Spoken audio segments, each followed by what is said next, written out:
নির্বাচনের আসলে আর একদিন বাকি, আমাদের প্রস্তুতি তো দেখতেই পাচ্ছেন। আসলে ঈদের একদম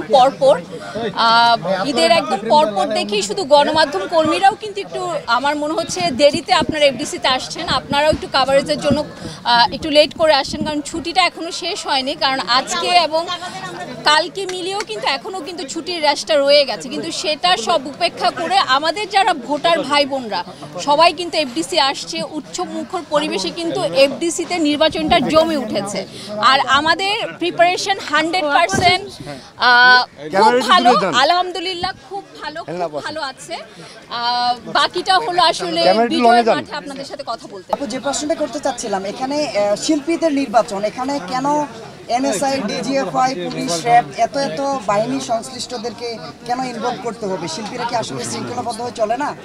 বিষয়টা কেমন? আমি ঠিক আপনার প্রশ্নটা ঠিক বুঝতে পারিনি। মানে এখানে আপনি ডিজিএফআই কোথায়, আমি জানি না আপনি ডিজিএফআই কোথায় পেয়েছেন, আপনি কোথায় পেয়েছেন আমি ঠিক জানি না। আমার নির্বাচন কমিশনার জানিয়েছে মোবাইল কোর্ট থাকবে, একজন ম্যাজিস্ট্রেট থাকবে, সবকিছু তদারকি সেটা ক্ষেত্রে কেন একটা শিল্পী সমিতির নির্বাচনে একটা সাহিত্য প্রতিষ্ঠান? তার আগে আপনাকে একটু প্রশ্নটা করেন যে একটা বাধা ছিল, কেউ ঢুকতে পারছিল না, এই প্রশ্নটা আমাকে একটু করতে হবে। সবাই ঢুকতে পারবে, এই প্রশ্নটা আমাকে একটু করতে হবে। আবার নির্বাচনের দিন কে কে ঢুকতে পারবে আর কে কে ঢুকতে পারবে? রাইট, ওকে।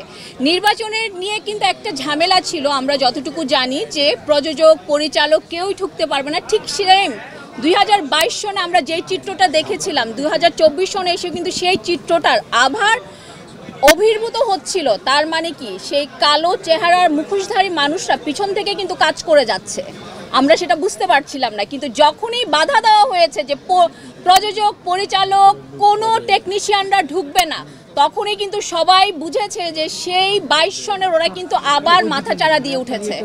এবং আমি কিন্তু সবাইকে নিয়ে নির্বাচনটা করতে চাই বলে কালকে সারাদিন আমি এটার জন্য দৌড়িয়েছি, পারমিশনের জন্য, যাতে আমি সব টেকনিশিয়ান, পরিচালক, প্রযোজক, ক্যামেরাম্যান, প্রোডাকশন বয়, প্রোডাকশন ম্যানেজার সবার সাথে আমি সাথে নিয়ে একটা উৎসবমুখর পরিবেশে নির্বাচনটা করতে চাই বলেই কিন্তু পারমিশনটা কালকে হয়ে গিয়েছে। এবং ইনশাল্লাহ আমরা সবাই মিলে এই নির্বাচনে অংশগ্রহণ করব। খালি একটি কথা বলতে চাই, আমাদের আপনারা যে বললেন না যে এতটা কেন প্রোটেকশন, বাইরের কোনো মানুষ যাতে ঢুকতে না পারে, শুধু আমাদের চলচ্চিত্রের পরিবারের লোকজন আসবে। এফডিসি কর্তৃপক্ষ তাহলে মানে তাদের যে নিরাপত্তা, আপনাদের যে নিরাপত্তা, যেটা রাষ্ট্রীয় একটা স্বায়ত্তশাসিত প্রতিষ্ঠান, এফডিসি কর্তৃপক্ষ কি করছে? তারা আপনাদের নিরাপত্তা দিতে পারছে না কেন? না, সেটা তো সম্ভব না।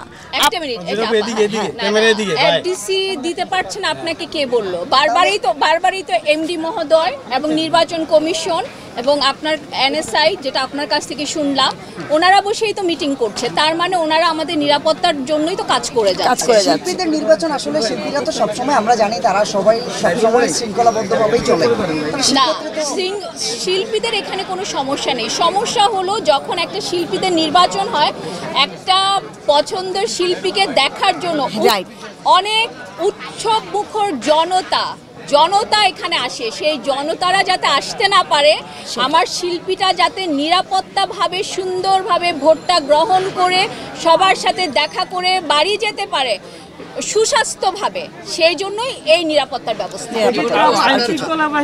সেক্ষেত্রে মোবাইল কোর্ট কেন থাকবে, ম্যাজিস্ট্রেট কেন থাকবে? সেটা তো আমাদের কোনো ব্যাপার না।